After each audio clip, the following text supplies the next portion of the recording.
育ちがいい人だけが知っていること。須内恵美。本書を読む前。育ちがいい人だけが知っていること。育ちがいい人とは、一般的には社会的なマナーや教養があり、他者とのコミュニケーションが円滑である人を指すことがあります。以下は、そうした人々が知っている可能性のあるいくつかの事柄です。良いマナーと社交スキル。育ちがいい人は、一般的な社会的なマナーや礼儀を心得ています。相手に対する敬意や感謝の気持ちを示し、適切な場面で適切な行動ができます。良好なコミュニケーションスキル。育ちがいい人は、他者とのコミュニケーションが得意で、適切な言葉やトーンで意思を伝えることができます。また、相手の意見や感情に対して敏感であり、思いやりを持って接します。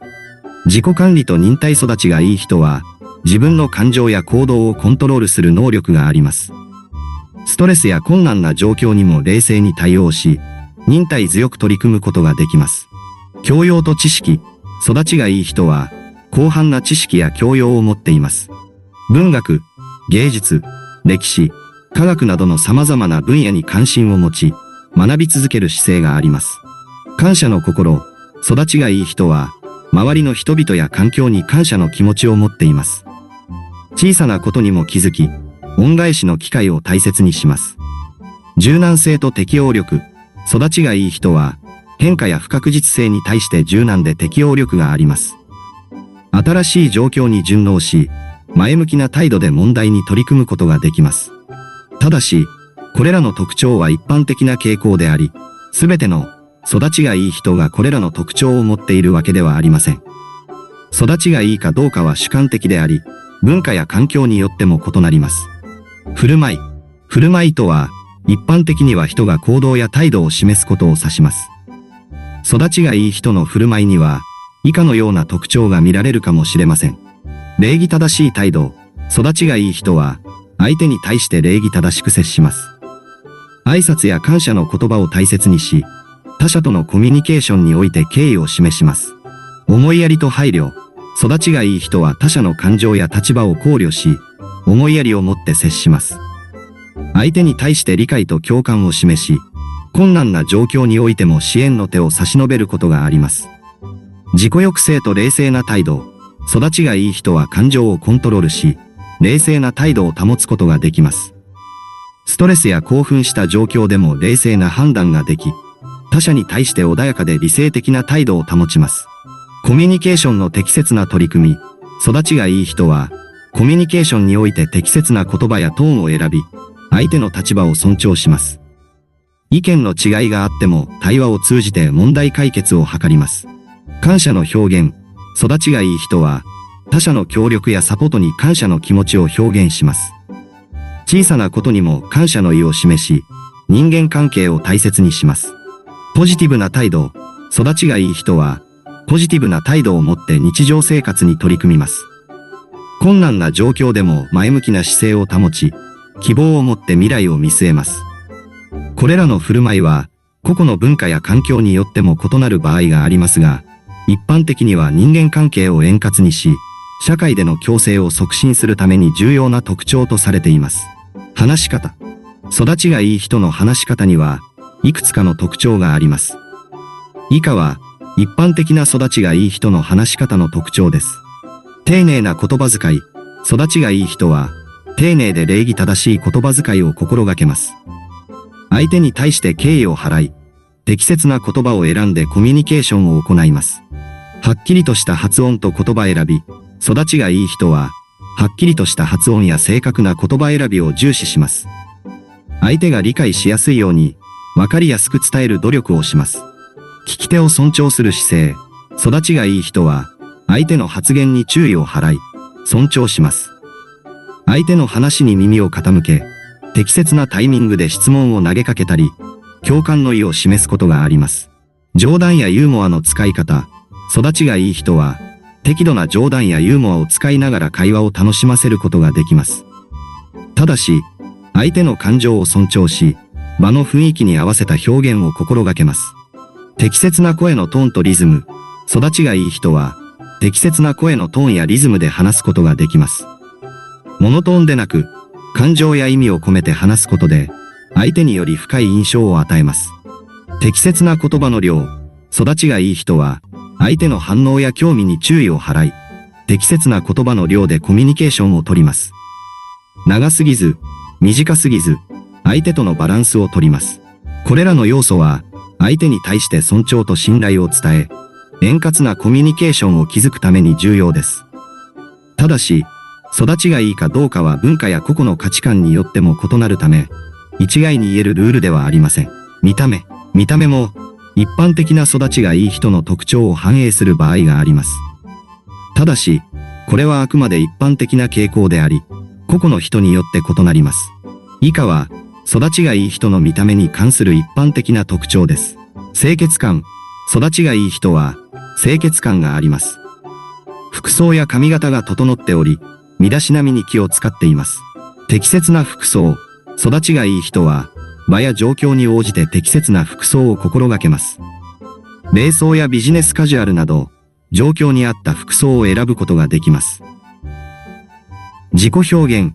育ちがいい人は、自分の個性を尊重しながらも、相手や場の雰囲気に合わせた自己表現ができます。個性的でありながら、他者への配慮を忘れません。姿勢と態度。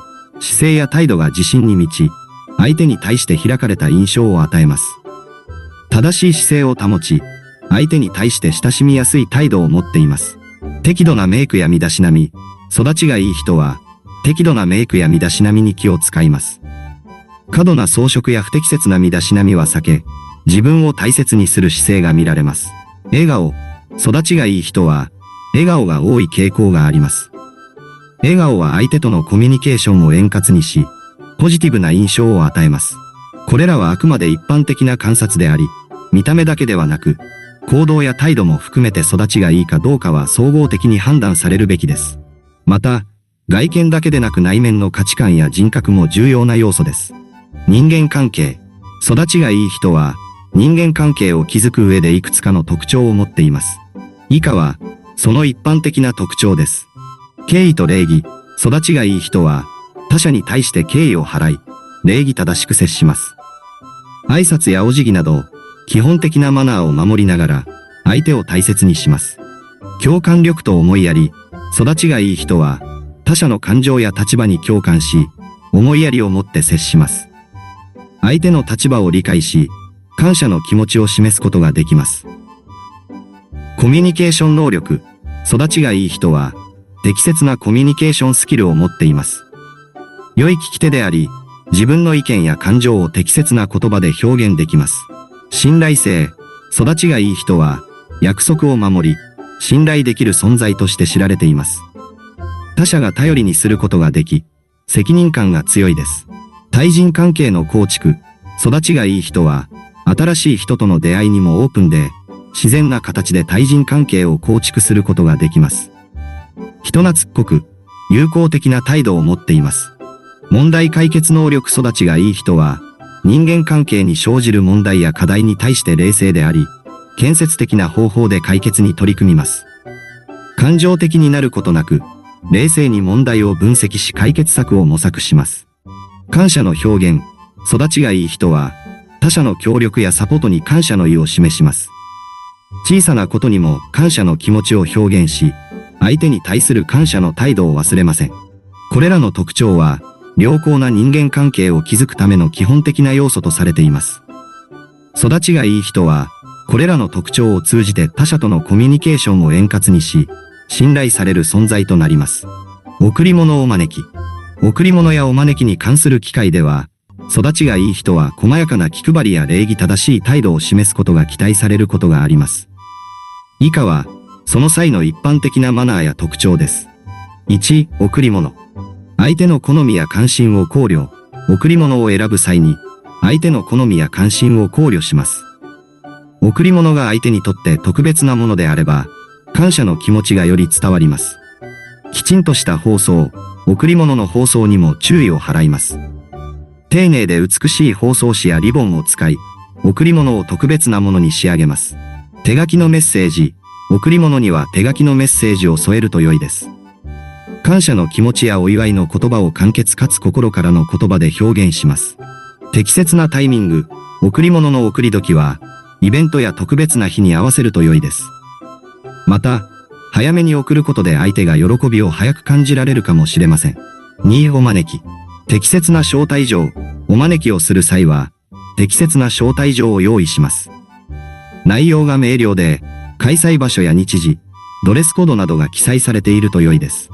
ゲストの都合を尊重。